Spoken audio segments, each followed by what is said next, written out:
என்ன சமையலோ என்ன சமையலோ.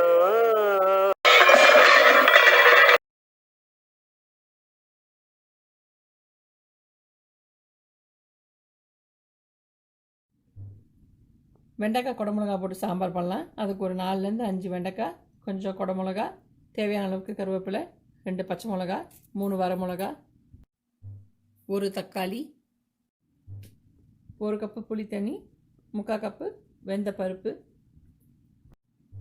1/2 டீஸ்பூன் மஞ்சள் பொடி, 1/2 டீஸ்பூன் மிளகாய் பொடி, 2 டீஸ்பூன் சாம்பார் பொடி, தேவையான அளவுக்கு உப்பு, தாளிக்கிறதுக்கு 2லேருந்து 3 டீஸ்பூன் எண்ணெய், கொஞ்சம் பெருங்காயம், 1/2 டீஸ்பூன் கடுகு, கடைசியாக தூவுறதுக்கு கொஞ்சம் கொத்தமல்லி.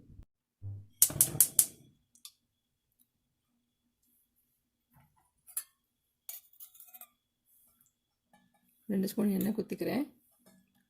நல்லா சூடான உடனே கடுகு தாளிக்கலாம்.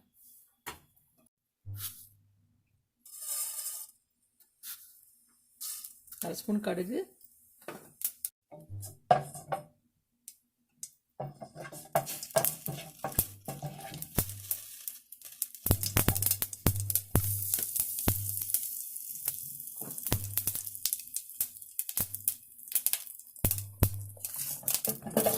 வெண்டைக்காய், வரமிளகாயும் கருவேப்பிலை பச்சை மிளகாவை போட்டுடலாம்.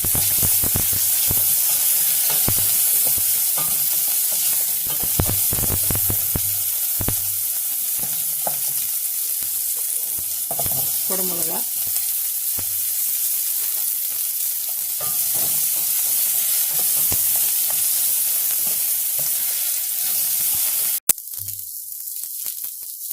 அரை ஸ்பூன் மஞ்சள் பொடி,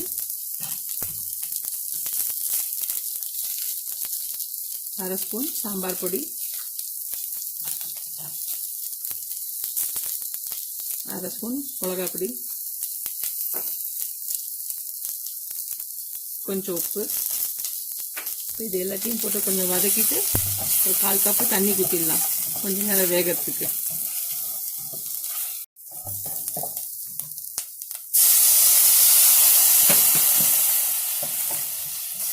ஒரு தட்டை வச்சு மூடிட்டு ஒரு 3 நிமிஷம் கொஞ்சம் வேகட்டும். ஒரு 3 நிமிஷம் கொதிச்சுட்டு இப்போ இந்த சமயத்தில் நம்ம தக்காளி போட்டுடலாம். இது எல்லாம் சேர்ந்து கொஞ்ச நேரம் வதங்கட்டும்.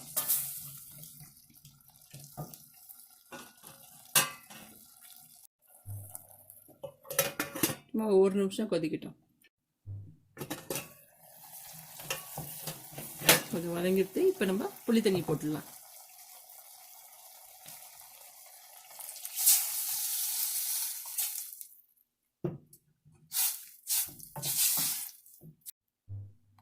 கால் கப்பு தண்ணி ஊற்றிடலாம். இது கொஞ்சம் கொதிக்கட்டும்.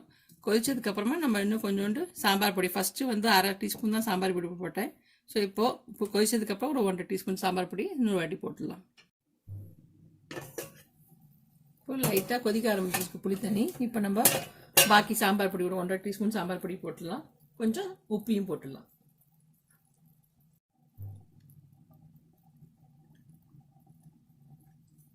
ஒன்றரை டீஸ்பூன் சாம்பார் பொடி,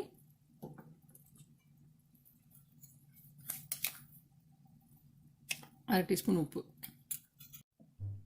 புளி வாசனை போன உடனே நம்ம பருப்பு போட்டுடலாம். நல்லா 5 நிமிஷம் கொதிச்சிட்டு இப்போ பருப்பு போட்டுடலாம்.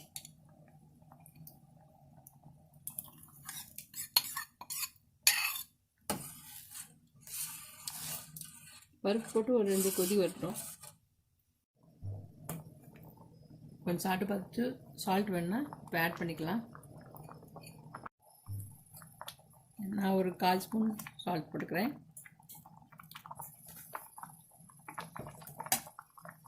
கொத்தமல்லியும் தூவிடலாம். இப்போ